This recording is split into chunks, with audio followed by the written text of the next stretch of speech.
कि जब भी कोर्टों के सामने कोई तारीख हो, जब भी कोर्टें आपको बुलाएं, आप पे ये लाजिम है कि आप वहां पे अपना दफा भी पेश करें, अपनी हाजिरी भी इंश्योर करें और जो कोर्ट की कार्रवाई है उसमें भरपूर अपना किरदार भी अदा करें और हिस्सा भी लें।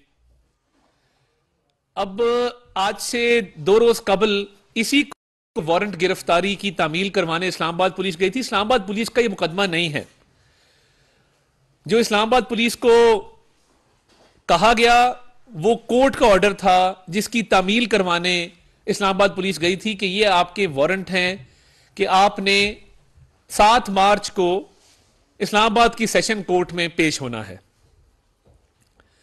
अब सुबह से लेकर अब तक 2 बार उनके वकील साहब आए हैं और उन वकील साहब के पास वकालतनामा भी नहीं था।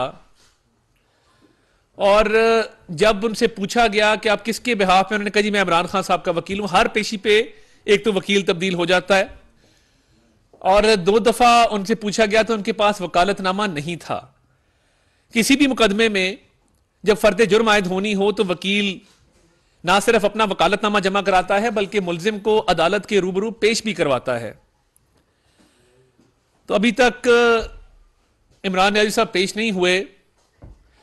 वो एक शदीद डर और खौफ में मुब्तला है इन केसेस को लेकर। और जब इंसान अपने आप को यह तसल्ली देना शुरू कर दे कि यह मामूली केस है तो फिर समझ लीजिए कि उसके अंदर इस केस का डर और खौफ बैठ चुका है। इतवार वाले दिन उन्होंने जो कहा कि मामूली तोशाखाना का केस है, यह मामूली नहीं है। मैं आपकी इतला के लिए अर्ज है। और नवीद साहब मैं आपको बताऊं, ये मनी लॉन्ड्रिंग का एक नया तरीका है कि जब आप 1 अरब की घड़ी पहन के जहाज पे चढ़ते हैं तो आपसे कोई नहीं पूछता कि इस घड़ी की क्या मालियत है। जब आप 50 करोड़ के ब्रेसलेट पहन के जहाज पे चढ़ते हैं, कोई इमिग्रेशन, कोई कस्टम्स, कोई कानून आपको पाबंद नहीं करता कि आपने जो चीज पहनी हुई है उसकी कीमत आप डिक्लेयर करें। इमरान नियाजी ने टेक्निकल मनी लॉन्ड्रिंग की और वो इस तरह की कि फरा गोगी जब वो ये तोशाखाना के तहफ पहन के जाती थी, इनको इस तरह बेचा गया। हमने अपनी तहकीकात मुकम्मल कर ली। और ये टेक्निकल तरीका क्या है, यानी हुंडी हवाला से ना पैसा आ रहा है ना जा रहा है, ना कोई कैश के बक्से और कैश के जो है वो ब्रीफकेस जा रहे हैं। जा क्या रहा है, खातून टिकट ले रही है या प्राइवेट चार्टर्ड जेट इस्तेमाल कर रही है और अरबों रुपए के, करोड़ों रुपए के जेवरात पहनकर वो जहाज में सवार हो रही है। अब ये उसकी स्वाबदीद है कि वो जिस मुल्क भी जाए वो उस घड़ी को, वो उन ब्रेसलेट्स को, वो उन इयररिंग्स को कितने का बेचती है। जो मनी लॉन्ड्रिंग का एक रिंग चलाया गया वो इस पॉलिसी के तहत चलाया गया जिसमें कानूनी तौर पे इसको पकड़ना इतना आसान नहीं था। महीनों की तहकीकात के बाद यह बात सामने आई है कि जी इमरान नियाजी साहब जिस मुकदमे को मामूली कहते हैं, इसमें अरबों रुपए की चोरी है, अंडर वैल्यूएशन है और वो पैसा ब्लैक मार्केट में उन अशिया को बेच के अपने अकाउंट में भी जमा कराया गया और जाती इस्तेमाल में लाया गया। यह है तोशाखाना का केस। अब इधर इस्लामाबाद F6 में टाइम जोन नामी दुकान से एक जाली रसीद बनवाई गई, वो भी एक जुर्म है। यानी जो खाना काबा के डायल वाली घड़ी है जो सऊदी वली अहद की तरफ से मिली, बंदा तबरकन रख लेता है अपने पास कि इस पे खाना काबा बना है। एक दोस्त मुल्क के सरबराह और एक ऐसे मुल्क के सरबराह जो खादिमैन हरमैन शरीफैन भी हैं, उनकी तरफ से एक तोहफा आया है, मैं इसको ना बेचूं। और वो दुनिया में एक पीस था, उसकी भी कदर नहीं की गई, उसको भी ब्लैक मार्केट में फरोख्त किया गया। ग्राफ का एक सेट है, उसके साथ भी यही सलूक हुआ। अब ग्राफ की वेबसाइट पे जिस येलो डायमंड की अंगूठी की कीमत $9,85,000 है, वो पूरा डायमंड स्टडीड सेट कितने का होगा? वो 3 लगभग उसकी कीमत है। और ये वो हैं चीजें जो अंडर वैल्यू, जो इमरान खान साहब और बुशरा साहिबा वजीर आजम हाउस से बाहर नहीं ले जाने देते थे। वहीं पे एजिलेंट एक कंपनी है, उसका वैल्यूएटर आता था, वहीं पे कस्टम वाले आते थे। और वो जो आपने ऑडियो सुनी कि मुलाजमों को झाड़ा जा रहा है कि तुमने इसकी तस्वीरें क्यों खींची, यानी उन तहाइफ से और दौलत से इतना लगाओ और इतनी उनसियत है कि उसको अपनी नजरों से भी दूर करना इनको गवारा नहीं है। बाकी पोस्टिंग ट्रांसफर के कमीशन, ठेकों के कमीशन, करप्शन का पैसा जो फराह गोगी ने इनको कमा के दिया वो अपनी जगह पे, क्योंकि फराह गोगी को एमनेस्टी किसने दी थी 2019 में? पता था मेरे निकाह की भी गवाह है, मेरे घर में इसका आना जाना है, मेरी करीबी है। 2019 में एमनेस्टी दी, 32 करोड़ रुपया माफ करवा दिया। फिर उसके बाद यह सिलसिला शुरू हो गया कि तमाम काला धन इनको लाके दिया जाता था फराह गोगी की तरफ से। अगर नहीं था तो फराह गोगी की सफाई इमरान खान ने टीवी पे क्यों दी कि फराह पब्लिक ऑफिस होल्डर नहीं है? नहीं है तो पाकिस्तान वापस लाया जाए, आके जवाब दे। तो ये अरबों रुपए के डाके, अरबों रुपए की चोरियां, अब फर्द जुर्म आयद होने की बारी आई है तो अदालत से राह फरार इख्तियार की जा रही है, खौफ तारी है। यानी कभी आपने ऐसा देखा है कि अदालती हुक्म की तामील करवाने कोई जाए और बंदा छुप जाए, कुंडियां लगा ले, वॉशरूम में लॉक कर ले अपने आप को और कहे मैं घर पे नहीं हूं? शिबली फराज साहब ने लिख के दिया कि घर पे नहीं है। फिर एक तस्वीर आई कि ये सीढ़ी चढ़ के दिमाग फलांग रहे हैं। भाई अदालत का सामना करें। आपके सियासी मुखालफीन ने अपनी बेटियों का हाथ पकड़ के अदालतों के कटहरों में कई घंटे खड़े होकर जवाब दिए हैं। आपके सियासी मुखालफीन ने अपनी बहनों के साथ अदालतों में पेश होकर कई घंटों जवाब दिए हैं। आपके सियासी मुखालफीन को, मरियम नवाज शरीफ साहिबा को वालिद के सामने दुरुस्त किया गया एक जाली केस में। हम तो अदालतों में जज बशीर की अदालत में रोजाना पेश होते थे। आपको किस बात का डर और खौफ है? आपको यह डर और खौफ है? मैं आपको चैलेंज करता हूं, तोशा खाना की तमाम प्रोसीडिंग लाइव दिखाई जाए। आप अदालत में तो आए, आके पेश तो हो, पता लगे कि आप में कितना दम है। मगर आज अगर आप पेश नहीं होते और अदालत हमें यह हुक्म करती है कि आपको पेश करवाना है, तो हम जो अदालत तारीख देगी उस पर इस बात को यकीनी बनाएंगे कि आप अदालत में पेश हों। क्योंकि एक मेडिकल सर्टिफिकेट आया है, मुझे अब वो समझ नहीं आ रही मैं उसको किस तरह पढ़ूं या मैं उसकी क्या तशरीह करूं। मगर मैं अंग्रेजी जितनी लिखी है, मैं मेडिकल एक्सपर्ट नहीं हूं, वो अंग्रेजी पढ़े देता हूं। That mister Imran Niazi is suffering from serious medical conditions wherein his leg is still in process of recovery, ठीक ही नहीं हो रही, while doctors have also recently discovered rectal prolapse and hemorrhoids. Rectal prolapse and hemorrhoids. अब मैं क्या कहूं, वो piles की उनको शिकायत है और डॉक्टर्स ने कहा है कि लॉन्ग डिस्टेंस ट्रैवल ना करें। जब लॉन में खड़े होकर आप तकरीर फरमाते हैं, जब लॉन्ग डिस्टेंस, अब गिरफ्तारी का खौफ और डर इतना ज्यादा बैठ गया है और अदालत में फर्द जुर्म आयद होने का डर और खौफ इतना बैठ गया है कि अपने आप को लॉक कर लेना, दीवार फलांग के भाग जाना, अपने रुफका को कहना कह दो मैं घर पे नहीं हूं। वो नोटिस से, एक कागज के टुकड़े से इतना ये शख्स डरता है।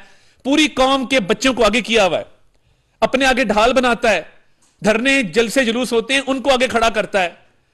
और ये आप इतना बहादुर है कि एक तरफ अमेरिका को मुर्दे इल्जाम ठहराया रजीम चेंज का, इंटरनेशनल कंस्पिरेसी का, दूसरी तरफ अमेरिकन लॉबियस्ट को पैसे दिए कि अमेरिका से मेरे ताल्लुकात बहाल करवाओ। कभी अमेरिका, कभी बाजवा, कभी अमेरिका।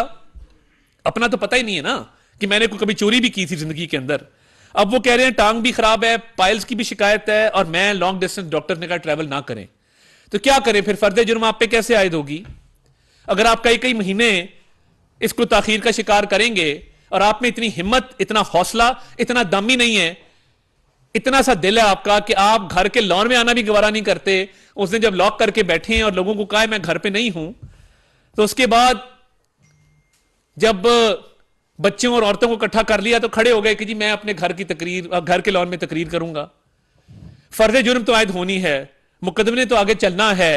आप रींग के, घसीट के फर्द जुर्म लगवाएं या इंसानों की तरह सीना तान के खड़े होकर फर्द जुर्म लगवाएं, यह आपकी मर्जी है। क्योंकि छोटे बच्चों को जब इंजेक्शन लगता है ना तो बड़ा रोते हैं, बड़ा डरते हैं। तो वो मैंने और राना सनाउल्लाह ने भी इसके लिए एक इंजेक्शन तैयार किया हुआ है। तो ये इसलिए डरता है, इसलिए रोता है, इसलिए चीखें मारता है, इसलिए अपने आप को बंद कर लेता है कि मुझे टीके से बड़ा डर लगता है, मुझे घर से मत निकालो। बड़कियां आप देखेंगे तो बैठ के बैनुल अक़वामी ताकतों को ललकारेगा। बड़कियां आप देखेंगे तो ओए फलां, मैं तुम्हारी ऐसी की तैसी, मैं ये कर दूंगा, मैं वो कर दूंगा। फर्द जुर्म की बारी आती है तो डोर शट है, कुंडियां लगी हुई हैं, दरवाजा डबल लॉक किया हुआ है और बार बार उसको चेक भी करता है। ये ज़हनी तौर पे इतना खौफज़दा है कि बार बार चेक करता है खुल तो नहीं गया। और आप यकीन माने इससे बुज़दिल, इससे खौफ में मुब्तला लीडर पाकिस्तान की तारीख में नहीं आया। लोगों ने फांसियां भुगती हैं, लोगों ने जानों के नजराने पेश किए हैं, लोगों ने अटक किले बर्दाश्त किए हैं, लोगों ने जिलावतनियां बर्दाश्त की हैं। यह वाहिद सियासी जमात का रहनुमा है जो कभी बेड के नीचे और कभी वॉशरूम में छुपता है कि फर्द जुर्म आयद ना, गिरफ्तारी भी नहीं है, एक नोटिस है, यह जेल जाने से हाथ की बिना पे डरता है। आप उससे बखूबी वाकिफ हैं, उस पर रोशनी डालने की जरूरत नहीं है, क्योंकि जिंदगी में एक दिन की जेल नहीं है इस लाडले की।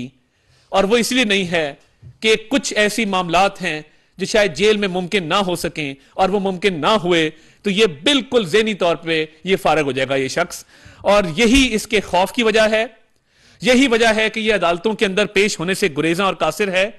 और आज अदालतें जब बुला रही हैं तो ये जो दो झंडे लगा के अभी भी वजीर आजम समझ के अपने आप को बड़के मार रहा है, लोगों को तड़ियां लगा रहा है, मगर अपनी हालत यह है कि अपनी हालत पतली है, और इतनी पतली है कि शायद ये किसी ज़हनी मर्ज का शिकार ना हो जाए इस खौफ के अंदर।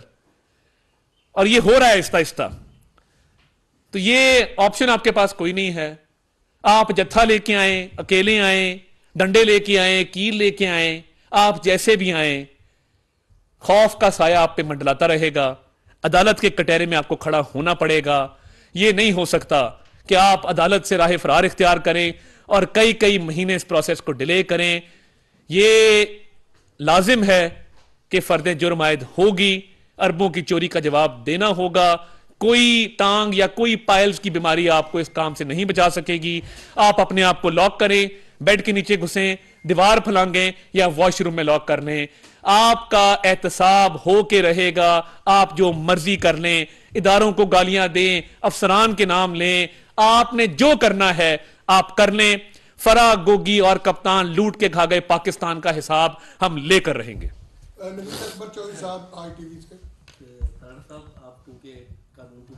जी आप बता सकते हैं कि पिछली जो केसी जिस पे इनको 28 को जज साहब ने नाकाबिल जमानत इनके वारंट इशू किए, उसमें उनके फैसले में भी ये लिखा था जी कि ये इस्लामाबाद आए, हाई कोर्ट में आ गए, जी बैंकिंग कोर्ट में आ गए, जी फिर उनकी अदालत में क्यों नहीं आए? क्योंकि उन्होंने उसका मतलब यही था, वो यही उन्होंने इसको समझा कि उनको नजरअंदाज किया गया। तो कानून क्या कहता है, जब आप एक शहर में मौजूद है, आप बहुत अच्छा सवाल मौजूद है, एक कोर्ट में नहीं जाते, तो फिर जज के पास क्या रास्ता रह जाता है? देखिए, बात यह है कि जो नवीद साहब, बड़ा अच्छा सवाल आपका, जो इसके वारंट गिरफ्तारी के जारी किए गए थे वो इस मकसद के लिए किए गए थे, और अदालतें करती हैं कि जब कोई मुल्ज़िम पेश ना हो कि उसकी पेशी को यकीनी बनाने के लिए कि वो हाजिर हो जाए, ये वारंट जारी किए जाते हैं। इस्लामाबाद में आए, 7 वाली बिल्डिंग में गए, अहाते में फिरते रहे, हाई कोर्ट गए, मगर यहां पेश नहीं हुए। अब अगर पेश नहीं होते, कानून के मुताबिक 87-88 की कार्रवाई है जिसके तहत जो मुल्जिम अदालत की कार्रवाई में शरीक नहीं होता उसकी जायदाद जब्त करने का हुक्म अदालतें फरमाती हैं। और यही होता आया है कि जो मफरूर होगा उसकी प्रॉपर्टीज अटैच कर दी जाती हैं। तो अगर ये पेश नहीं होते तो ये दरख्वास्त भी आ सकती है कि बनी गाला और जमान पार्क और बाकी इनकी जितनी प्रॉपर्टी है उसको अटैच कर दिया जाए, क्योंकि लॉ के अंदर तो यही इसका हल दिया गया है। बाकी जो खौफ और डर है उसके लिए मेरा मशवरा है कि अच्छे साइकाइट्रिस्ट को दिखाएं, अच्छे डॉक्टर को मिलें जो आपके पाइल्स का भी इलाज करें, और साथ साथ आपके जो ज़हनी आपका खौफ है उसमें भी आपको निकालें कि आप औरतों बच्चों के पीछे छुप के अपना वक्त ना गुजारें, आके जवाब दें जो चोरियां की हैं। पाकिस्तान में कई अजीम सियासतदान टारगेट हुए, बेनज़ीर भुट्टो शहीद की मिसाल आपके सामने है, इमरान खान पर भी हमला हुआ जिसमें वो जख्मी हुए। तो क्या इमरान खान की जान को कोई खतरा है, और हुकूमत ने इसके हवाले से कोई प्लानिंग की है कि उसको मतलब इस तरह का खतरा, मतलब इस तरह का मतलब कोई वाक़या पेश ना आए? और दूसरा ये है कि आपने बात की कि मैंने और राना सनाउल्लाह साहब ने तैयार किया, तो क्या वो जहर वाली इंजेक्शन है या कोई दूसरी इंजेक्शन? वो जहन वाली इंजेक्शन है जिससे जहनी खौफ और डर का इलाज किया जाता है, वो जहर वाली इंजेक्शन नहीं है। देखिए, बतौर गवर्नमेंट के सिक्योरिटी प्रोवाइड करना ये हमारी जिम्मेदारी है, मगर सिक्योरिटी रिस्क तब पैदा होता है जब आप जत्थे लेके और जमे गफीर लेके आते हैं। उसमें ये आइडेंटिफाई करना मुश्किल है कि कौन आपके साथ आया, कौन रास्ते में शामिल हुआ, कौन असला कैरी कर रहा है, कौन नहीं कर रहा। जब आप एक तौर तरीके के जरिए आएंगे, अदालत में पेश होंगे जिस तरह आम लोग होते हैं, पाकिस्तानी शहरी होते हैं, तो फिर तो सिक्योरिटी करना आसान है। मगर जब जत्थे होंगे और हमें नहीं पता होगा कौन क्या कैरी कर रहा है, तो ये तो फिर इमरान खान साहब अपनी सिक्योरिटी आप रिस्क पे डाल रहे हैं। बाकी सिक्योरिटी के हवाले से कोई इशू नहीं है, उनको मुकम्मल सिक्योरिटी फराहम की जाएगी, हर तरह से की जाएगी। और ये गवर्नमेंट की भी रिस्पॉन्सिबिलिटी है, स्टेट की भी रिस्पॉन्सिबिलिटी है, इसमें बिल्कुल किसी किस्म का ना कोई अभाम है, ना कोई शक है। मगर जो शर पसंद अनासर अपने साथ लास्ट टाइम मुसल्ला जत्थे लेके आए थे, कुछ गिलगित बल्तिस्तान पुलिस के लोग, कुछ आजाद कश्मीर पुलिस के लोग सादा कपड़ों में वेपन कैरी कर रहे थे। आपका क्या ख्याल है? हमें नहीं पता, हमें अंदाजा नहीं होता कि गिलगित बल्तिस्तान पुलिस में से कौन आपके साथ आया, कौन नहीं आया। तो ये थोड़े से गौर तलब मामलात हैं, मगर सिक्योरिटी का कोई इशू नहीं है। तौर तरीके से आए और मुकम्मल तौर पे अदालत के प्रेमिसेस को बाकायदा सिक्योर किया जाएगा इंशाअल्लाह। जवेद हुसैन साहब, एक तासुर जिस तरह से आपने दिया कि इमरान खान अदालतों से खौफजदा हैं और अदालतों में पेश नहीं हो रहे, और दूसरी तरफ से एक तासुर ये भी आ रहा है कि हुकूमत और पीडीएम इत्तेहादी हुकूमत जो है वो इलेक्शन से खौफजदा है, तो इलेक्शंस में क्यों नहीं आती? देखिए एक तो इलेक्शन से बिल्कुल खौफजदा नहीं है। मैं अभी गुजरांवाला से आ रहा हूं, मरियम नवाज शरीफ साहिबा का कन्वेंशन भी हुआ, हम अपने हलकों में भी फिरते हैं, लोग पुरज़म हैं, इलेक्शन बिल्कुल होना चाहिए, इसमें बिल्कुल ताख़ीर नहीं होनी चाहिए। मगर कुछ मामलात हैं जिन पर बात हो जाए तो बेहतर है कि आर्टिकल 224 का आप क्या करेंगे, जिसके तहत केयर टेकर गवर्नमेंट्स जो हैं वो अपना किरदार अदा करती हैं इम्पार्शियलिटी के साथ। क्या सूबाई हुकूमतों में होते हुए नेशनल के इलेक्शन करवाए जाएंगे? क्या हमारी फेडरल गवर्नमेंट के होते हुए सूबों के इलेक्शन करवाए जाएंगे? क्या 18वीं तरमीम के बाद यह मुमकिन है कि सूबे में जिसकी भी हुकूमत हो वो फेयरली नेशनल का इलेक्शन करवा सके? और क्या ये 5 साल बाद यही साइकिल रिपीट होगा कि 2 इलेक्शन पहले हो रहे हैं, बाकी 3 इलेक्शन बाद में हो रहे हैं? ये कैसे मुमकिन है? तो फंडिंग के इश्यूज हैं और ऑब्वियसली इस पर बात होगी। मगर अगर फिल फॉर इलेक्शन होते हैं, हम बिल्कुल तैयार हैं। हमने तो इनसे पहले अपनी इलेक्शन कैंपेन का आगाज मरियम नवाज शरीफ साहब ने भावलपुर से किया था। पूरे मुल्क में वो जा रही हैं, वहां पे जो हमारे उम्मीदवार हैं उनको भी फाइनल कर रही हैं, वो तंजीमी मुलाकातें भी कर रही हैं, कन्वेंशन से भी खिताब कर रही हैं। तो हम तो शहर शहर डिस्ट्रिक्ट डिस्ट्रिक्ट जाके अपनी तैयारी मुकम्मल कर रहे हैं। उस हवाले से हमारी तैयारी मुकम्मल है। मगर नेशनल कंसेंसस जिस चीज पे होगा उसी के मुताबिक, उसी लाए अमल पे आगे चलना चाहिए। अगर कंसेंसस नहीं होता तो फिर इन इलेक्शन की क्रेडिबिलिटी उसको कोई नहीं मानेगा। आखिरी सवाल ओम शराई साहब। साहब, आप और राना सनाउल्लाह साहब बार बार ये कहते हैं कि इमरान खान बुज़दिलों की तरह छुपा हुआ है।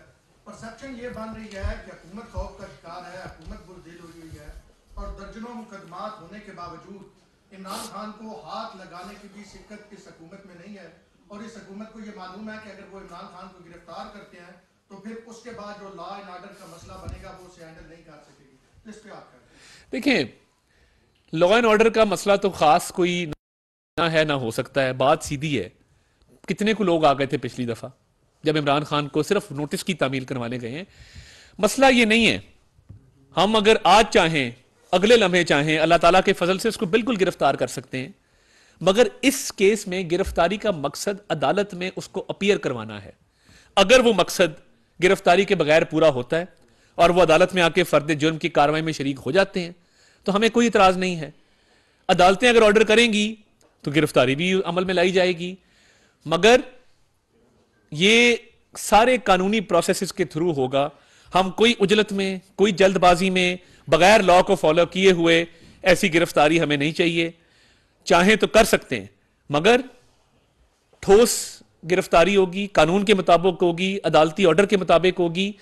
एक शख्स जो इतने खौफ में है, वो कई दफा कहते हैं कि खौफ इंसान से गलतियां करवाता है, और खान साहब अदालतों में ना आकर रोज बरोज गलतियां कर रहे हैं। ये इनकी फाइल तैयार है, ये इनके गाटे फिट होगी कि आपने प्रोसेस को जो है वो अवॉइड करने की, डिले करने की कोशिश की है। इतनी हिम्मत और हौसला है तो कटहरे में आके खड़े हों और इस्लामाबाद में रिहाइश पजीर हो, जहां पे कोर्टों में आने जाने में भी आपको आसानी पेश हो। हम यहां पे बनी गाला की भी सिक्योरिटी टाइट कर देते, कोई मसला नहीं है।